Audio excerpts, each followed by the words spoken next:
여기다가 저희가 한번 이렇게 박스를 형광펜으로 처리를 해보고, 그 다음에 all class on 이렇게 나왔죠. 저번에 한번 말씀드렸지만 이 전치사 on이라는 것이 갖고 있는 특징, 이게 있어요. 그 접촉이라는 느낌이 되게 강하거든요, on은. 그래서 이 on이 나오고 뒤에 뭐가 나오면 앞에 있는 거가 뒤에 있는 것에 딱 달라붙어 있다, 이런 느낌이라고 좀 보시면 되겠습니다. 이 on은 항상 어떤 접촉의 그림을 가지고 있다. 그러니까 접촉의 그림이라는 것은 on이란 단어를 원어민들이 보거나 들었을 때 뭐랑 뭐가 이렇게 딱 닿는 느낌을 받아요. 원어민들은 아무래도 저 언어의 그 자기 언어니까 그 특정 단어나 이런 것들을 느낌으로 기억하잖아요. 그럼 뭔가 닿는 느낌, 이렇게, 이게 on이에요. on. 그래서 이게 우리가 예를 들면 그러니까 전기력으로 돌아가는 것들을 얘기할 때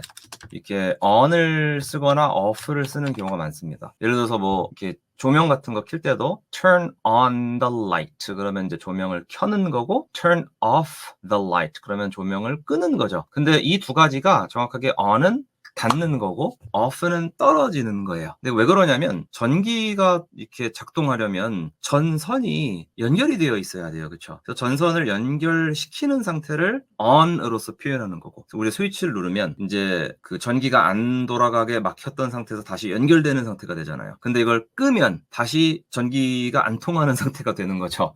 그래서 그때는 off가 되는 겁니다. 이렇게 기억하시면은 아마 정확하게 그들의 느낌으로 기억을 하실 수 있지 않을까 싶습니다.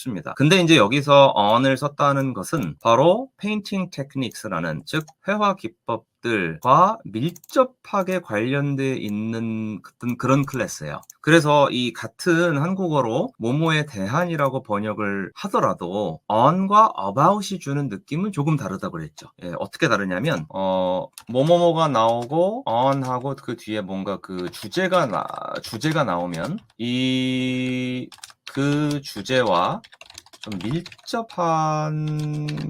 밀접하게 관련된 그런 느낌을 나타냅니다. 그래서 class on painting techniques 그러면 이 클래스 자체가 회화 기법을 직접 강의하는 거죠. 이 수업에서 다루는 거는 99%가 회화 기법입니다. 근데 어떤 게 나오고 뒤에 about 주제가 나오면 그 주제와 관련된 다양한 것들에 대해 이렇게 보면은 훨씬 직관적이에요. 그래서 만약에 about painting techniques 이렇게 나오면 회화 기법의 발전사 막 이런 것도 나올 수가 있고, 그 다음에 회화 기법들에 대한 뭐 평론 뭐 이런 내용이 나올 수도 있고, 그러니까 painting techniques 자체만 가르치는 수업이 아니고 거기에 관련한 다른 내용들을 다 같이 함께 아우르는 그런 수업일 가능성이 높죠. 그래서 이제 한국어로 뭐뭐에 대한이라고 똑같이 번역이 됐더라도 on과 about은 좀 나름 그런 차이가 있다라는 정도만 아셔도 뭐 남들보다는 훨씬 많이 아시는 게 됩니다. 자, 이해되셨죠? 자, 그럼 넘어가 볼게요. 자, 보시면 지금 이렇게 나와 있습니다. The police, 경찰하고 여기까지만 보면은 그냥 경찰이에요. 근데 the police officer까지 나왔죠. 이때는 경찰관이 됩니다. 그래서 여러분이 이제 아셔야 될 게, 그 police란 단어에 대해서는 제가 조금 말씀을 드리면, 일반적으로 the police라고 이렇게 쓰는 경우 있어요. 이때는 경찰 집단, 경찰 조직이나 경찰력을 나타내요. 이게 좀 감이 안 오실 수도 있는데, 한마디로 the police라는 것은 경찰 한 명을 가리키지 않습니다. 그래서 경찰 조직과 경찰력을 가리켜요. 그러다 보니까 the police는 항상 복수처럼 봐요. 왜냐면 여럿이 들어가서 만드는 하나의 어떤 집단이나 그런 뭐 힘이기 때문에. 그래서 일반적으로 그 미국 영어가 되었든 영국 영어가 되었든 그거에 상관없이, 그래서 the police 하고 뒤에 비동사가 나온다면은 are이 나와요. 이렇게 씁니다, 대부분. 그래서 이제 우리가 경찰관을 얘기할 때는 보통 뒤에다가 officer를 붙이죠. 이게 차이점이라고 보시면 됩니다. 제가 사실 어원을 찾아봤어요. 제가 이거를 책에도 썼었던 것 같은데, 왜 그러냐면 이 police라는 단어의 어원 자체가, 이게 어원이 이거더라고요. 폴리스. 이게 여러분 왜 학교 다닐 때 세계사 시간에 보면 고대 그리스 문명의 아테네 폴리스 이런 거 있잖아요. 그 단어를 사용해서 만든 게 폴리스예요. 진짜로요. 그러다 보니까 저 폴리스라는 게 원래 공동체거든요. 그쵸. 소크라테스랑 플라톤이랑 아리스토텔레스가 살았던 그 공동체가 이제 그 공동체 하나하나를 폴리스라 부르죠. 그 애초에 저게 복수적 개념이기 때문에 폴리스가 경찰 조직과 경찰력을 가리키게 돼서 그냥 그 저 자체가 복수의 개념인 겁니다. 네, 그래서 그냥 항상 복수처럼 쓰는 거예요. 이렇게 보시면 돼요. 그래서 우리가 manage 하면은 떠올리는 뜻은 보통 관리하다, 운영하다 이런 말이죠. 자, 그래서 이 manage라는 말을 주로 어떨 때 쓰는가? 예, 거기에 대해서 제가 설명을 뭐라고 해놨냐면, 자, 이 단어는 주로 조직, 또 프로젝트, 팀 등을 관리하거나 운영하는 것을 주로 의미한다. 비즈니스 상황에서 많이 사용된다. 네, 뭐 사실이죠. 비즈니스 영어 쓸 때는 진짜 이 단어를 많이 쓰고.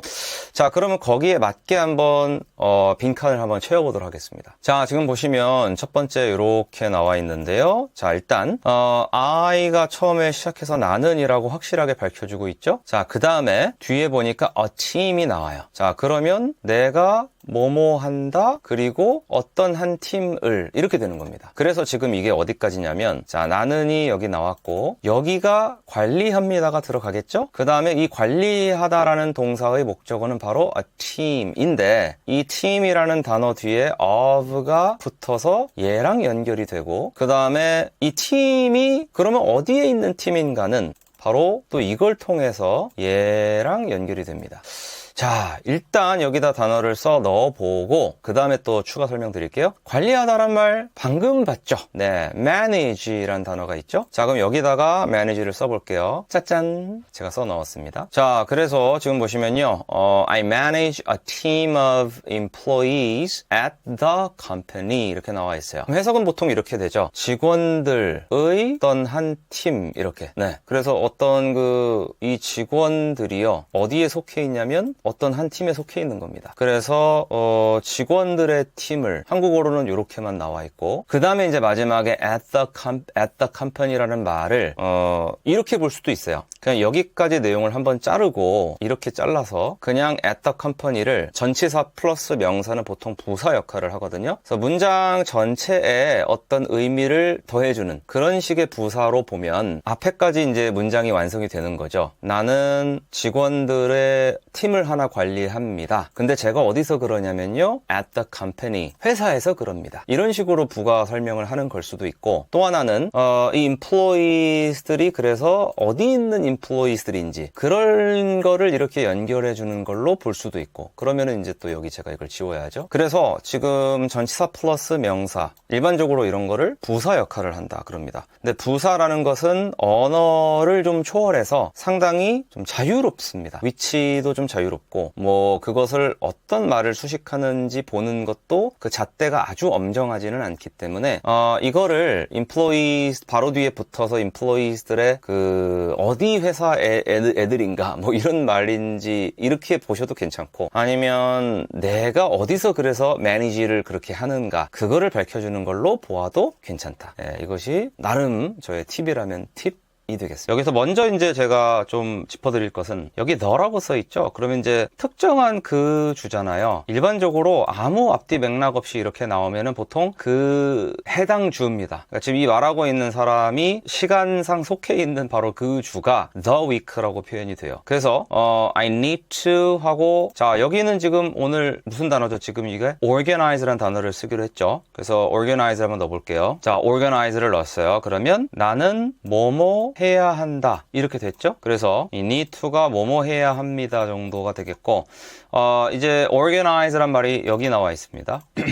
얘가 정리하다 정도 되죠. 예, 그래서 뭐 이 해는 뭐 어디에 속한다고 보기가 좀 어려우니까 그냥 대충 저랑 여러분이랑 타협을 했으면 좋겠어요. 그래서 I need to organize가 나는 정리해야 한다라는 말이다. 이 정도만 합의해도 되죠. 예, 그래서 이렇게 밑줄을 그어 놓을게요. 그 다음에 뒤에 목적으로 뭐가 나왔냐면은 my schedule 이라는 말이 나왔죠. 그래서 이번 주 일정을 일정을입니다. 근데 이제 우리말 해석을 보면, 번역을 보면은 이번 주 일정을 이렇게 나와 있죠. 그러면 보통 한국 사람들이 이거를 영어로 쓰면 대부분 어떻게 쓸까요? I need to organize 하고 this week's schedule 아마 이렇게 쓸 거예요. 그렇죠? 그게 틀린 건 아니에요. 틀린 건 아닌데 이제 이런 번역어가 한국어로 나왔다고 해서 꼭 원문이 그렇진 않습니다. 원문이 이렇게 생겼을 수도 있어요. My schedule 이렇게. 일단은 여기서 하나가 다르죠? 왜냐면은 이제 제 스케줄이라고 우리는 소유를 굳이 안 밝혀도 되거든요. 한국어는 맥락이 많은 것을 좌지우지하기 때문에. 근데 영어는 소유권 분쟁이 되게 심하죠. 그래서 소유를 되게 명시해 줘야 됩니다.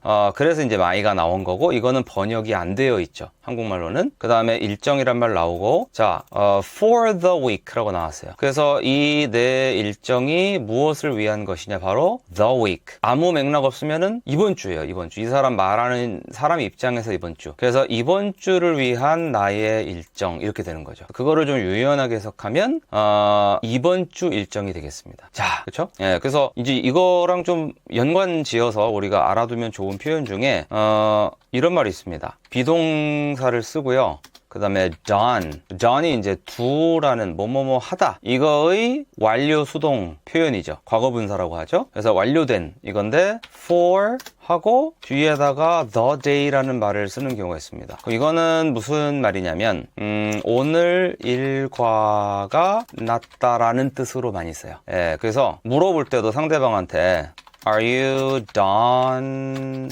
for the day? 그러면은 오늘 뭐 일 다 끝났니? 일과 다 끝났니? 라는 질문이에요. 그 다음에 내가 만약에 대답을 할 때 I'm done for the day 이렇게 얘기하면은 오늘 일 또는 일과 다 끝났어 입니다. 자, 이해되셨죠? 그래서 이거는 뭐 일반 회화에서 자주 나오기 때문에 여러분께서 알아두시면 당연히 좋고 몰라서 좋을 건 전혀 없습니다. 알아두시면 좋아요. 그 다음에 여기 to가 나왔어요. 이 to는 뭐뭐 하기 위해서라고 보셔도 괜찮고, 그 다음에 뭐뭐 하기 위한 뭐뭐뭐 이렇게 보셔도 괜찮습니다. 그래서 이 투부정사라는 것을 배울 때 우리가 무슨 용법 3가지 배우잖아요. 그러니까 첫 번째가 명사적 용법, 두 번째가 형용사적 용법. 형용사적 용법이 이거죠. 어떤 명사 뒤에다가 to를 써놓고 동사를 쓰고 그러면 뭐뭐뭐 할, 뭐뭐뭐 하기 위한 명사 이렇게. 그러니까 그게 이제 형용사적 용법으로 투부정사를 쓴 거고, 그 다음에 부사적 용법은 뭐뭐뭐 하기 위해, 뭐뭐뭐 하기 위해서라는 뜻으로 해석하는 경우를 부사적 용법이라고 합니다. 근데 그 경계가 인간이 긋는 거거든요. 그래서 아주 무슨 물질처럼 명료하지 않습니다. 그래서 지금 이거를 보고 어떤 분들은 이렇게 해석할 수도 있어요. 뭐 돈을 모으기 위한, 자금을 모으기 위한 어떤 한 자선행사를 조직했습니다. 그렇게 보면 형용사적 용법으로 본 거고, 얘를. 아니면 그들은 자선행사를 하나 조직했습니다. 돈을, 기금을 모으기 위해서요. 위해서. 이렇게 볼 수도 있어요. 그게 정답이 있는 게 아닙니다. 이거를 가지고 그러니까 이렇게 시험 문제로 낸다든가 그러면은 말이 안 되는 거죠. 자, 그래서 지금 이거를 좀 직역을 하면은 사실 이렇게 돼요. 자, 그들은 조직했습니다. 어떤 한 자선행사를 하고 똑같이 놓고요. 만약에 여기다가 이제 to raise funds, 이건 이제 raise fund라는 말을 아예 그냥 이렇게 통째로 하나 기억을 해주셨으면 좋겠어요. 기금을 조성하다, 이런 식으로 많이 써요. 자금을 모으다, 기금을 조성하다. 자, 그래서 이거를 이제 형용사처럼 쓴다. 만약에 형용사적 법이다 그러면 한국어로는 이제 그게 요 앞쪽에 들어가죠. 한국어는 형용사 위치가 거기로 가야 맞잖아요. 그러면은 그들은 조직했습니다. 기금을 모으기 위한 어떤 한 자선행사를, 그러니까 이렇게 번역할 수도 있고, 아니면 그들은 조직했습니다. 어떤 한 자선행사를 기금을 모으기 위해서 라고 봐도 뭐 둘 중에 어떤 게 정확하게 맞다라는 보장은 없다는 겁니다. 그러면 이제 그 뒤에 나온 말을 볼게요. 뭐라고 써있죠? For the homeless 라고 써있어요. home이 이제 집인데 less니까 집이 없는이죠. 그래서 이거는 형용사입니다. 그러니까 집이 없는 이라는 형용사인데 영어에 이런 규칙이 있죠. the라는 정관사를 쓰고 뒤에 그 형용사를 쓰면 그러면 그런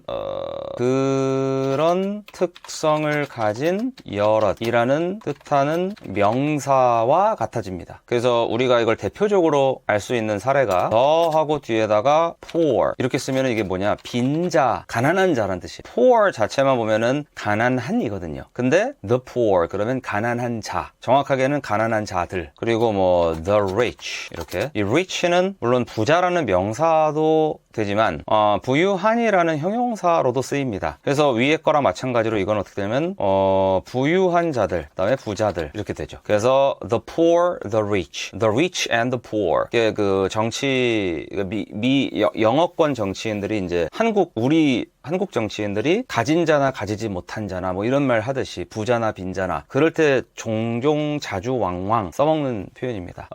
Both the poor and the rich 이런 식으로 많이 써요. 그래서 이거 알아두시고. 자, 그럼 이제 이건 무슨 말이죠? For the homeless란 말은 그렇죠. 집이 없는 자들을 위해서 이런 말이죠. 이거를 좀 우리말 말 순서에 맞게 다시 정리하면 그들은 무주택자라고 할게요. 일단 첫 번째 직역 하나가 이렇게 나오죠. 그들은 무주택자들을 위한 기금을 모으기 위한 어떤 한 자선 행사를 조직했습니다. 이렇게. 물론 위한이란 말이 두 번이나 나와서 좀 이상하지만 그냥 직역한 거니까 이해해 주세요. 아니면은 부사적으로 봤다죠. to를. 그럼 이렇게 되겠죠. 그들은 무주자들을 위해 또는 위한 기금을 모으기 위해서 어떤 한 자선 행사를 조직했습니다. 이렇게 되면 이게 직역 2가 됩니다. 그리고 이제 요게 우리 교재에 실린 의역이죠. 이렇게. 그래서 이제 이 to raise funds for the homeless 이거를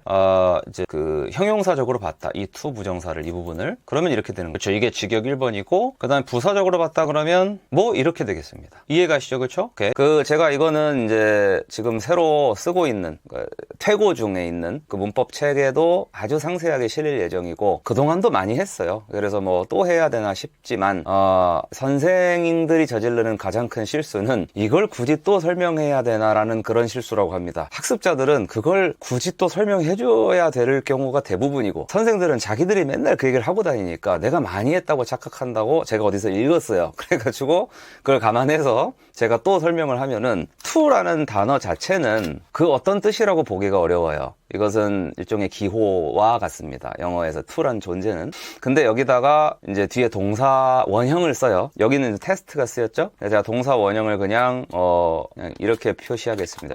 이렇게 편의상 이제 이거를 가끔 이렇게 표시하는 분들도 있어요. 이거는 요렇게 쓰는 건데 verb root. 이 root는 뿌리. 그래서 원형은 곧 뿌리형이니까 이렇게 쓰는 경우들도 있어요. 혹시나 다른 데서 강의 보시다가 이런 기호가 나오면 알아보시라고 제가 말씀드린 거고 저는 좀 단순한 걸 좋아해서 약간 이렇게 쓸게요. 그럼 이게 보통 1번, 2번, 3번 보통 세 가지 역할을 할 수가 있습니다. 이 덩어리가. 그래서 물론 지금은 여기서 to 테스트 뒤에 목적어도 나와 있죠. 테스트의 목적어. 그래서 이제 뒤에다가 이제 뭔가 플러스 알파, 이제 x라고 하겠습니다. 그러니까 이렇게 돼 있으면은 이 동사 원형을 부정사라고 불러요. 그러니까 왜 부정사라고 부르는지는 제가 따로 되게 자세하게 설명해 놓은 영상이 있으니까 그거 링크를 제가 밑에 첨부하도록 하겠습니다. 그거 꼭 보시고요. 그 다음에 to 플러스 동사 원형. 그러니까 동사 원형이 곧 부정사란 얘기랑 같은 말입니다. 그리고 뒤에 무언가가 붙었어요. 그러면은 to가 붙고 부정사가 붙고 또 뭐가 붙어서 뭔가 둘 이상의 단어가 됐죠. 얘랑 합쳐져가지고 총 세 단어가 붙어서 하나의 뭉텅이가 됐잖아요. 그렇게 덩어리가 된 애들을 우리가 구라고 그러죠. 그리고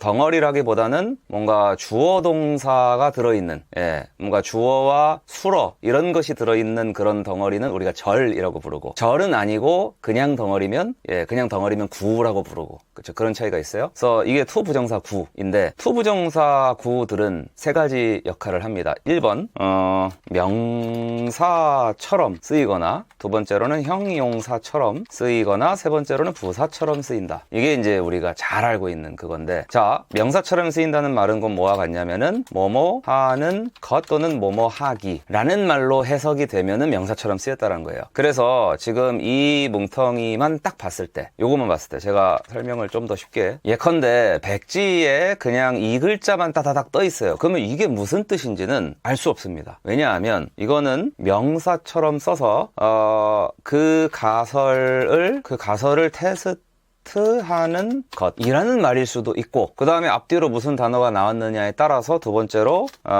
그 가설을 테스트할 또는 뭐 하기 위한 이런 뜻일 수도 있어요. 이 두 번째가 보면은 가설을 테스트할, 하기 위한 하고 요 뒤에다가 뭔가 명사를 하나 붙일 수가 있죠. 가설을 테스트할 장비라든가 가설을 테스트하기 위한 노력, 이런 식으로. 그러니까 그 어떤 명사를 이 전체 덩어리가 수식할 수 있어요. 꾸밀 수 있으면 그거를 형용사처럼 쓰였다고 해서 형용사적 용법 이렇게 부르는 거죠. 그래서 형용사처럼 쓰였다는 얘기는 뭐뭐 할 또는 뭐뭐 하기 위한, 보통 이렇게 쓰이면 이제 형용사처럼 쓰였다는 거고, 부사처럼 쓰였다는 얘기는 요거를 해석을 이렇게 한다는 얘기죠. 가설을 하려고 또는 하기 위해서, 이렇게. 예, 그러면 이제 이거는 부사처럼 쓰였다. 정리하자면 뭐뭐 하려고, 뭐뭐 하기 위해서, 이렇게. 부사라는 거는 이제 결국 그 문장에다가 그 어떤 정보를 덧대주는 겁니다. 덧붙여주는 거기 때문에 걔가 빠져도 문장이 이렇게 막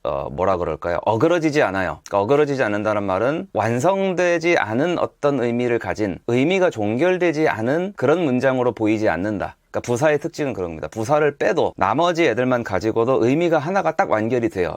보통 인간이 봤을 때. 근데 이제 다른 애들은 빼면은 뭔가 의미가 완결이 안 된 느낌이 나고 막 그럽니다. 그래서 부사라는 것은 결국 우리가 부사로 그냥 태어난 단어들이 있어요. 뭐 그런 애들 있죠. 뭐가 있을까요? 뭐 fast, 빠르게, 빨리라든가. 그 다음에 rapidly, 빠르게. 왜 빠르게밖에 생각이 안 나지? 아무튼, 요런 애들 빼고, ly 붙은 요런 애들 빼고는, 부사라는 거는 좀 인간이 정한 면이 큽니다. 그래서 부사처럼, 즉, 저거는, 그냥 정보를 덧대주는 역할을 한다. 예, 이런 거면은 부사처럼 쓰이는 거예요. 그래서, 가설을 테스트하기 위해란 말이 통째로 없어도, 즉 이게 없어도 이것만 가지고도 의미가 하나 뚜렷하게 완결이 된 그런 문장이 나오죠. 그러면은 부사처럼 쓰인 거예요. 그게 이제 부사적 용법입니다. 이해 가셨죠? 그쵸? 자, 그래서 제가 요거는 요렇게 정리를 해놨으니까 to 부정사의 세 가지 용법, 이거는 그 생각보다 우리가 중고등학교 때 배운다고 생각은 우리는 하는데 이걸 제대로 공부한 사람이 많이는 없더라고요. 저도 오랜 세월 겪어보니까. 그래서 저 막 독해를 되게 어려워합니다. 그래서 모든 것은 기본에서 시작한다. 손흥민 선수 아버지께서, 손흥정 옹께서 그 쓰신 책 제목 아닙니까? 그러니까 이게 축구 선수로 치면은 공을 발에 맞히는 훈련이라고 생각하시고, 맞추는 훈련이라고 생각하시고, 이런 거 나올 때마다 뭐 다 아는 건데 그냥 이러지 마시고 좀 진지하게 다시 보세요.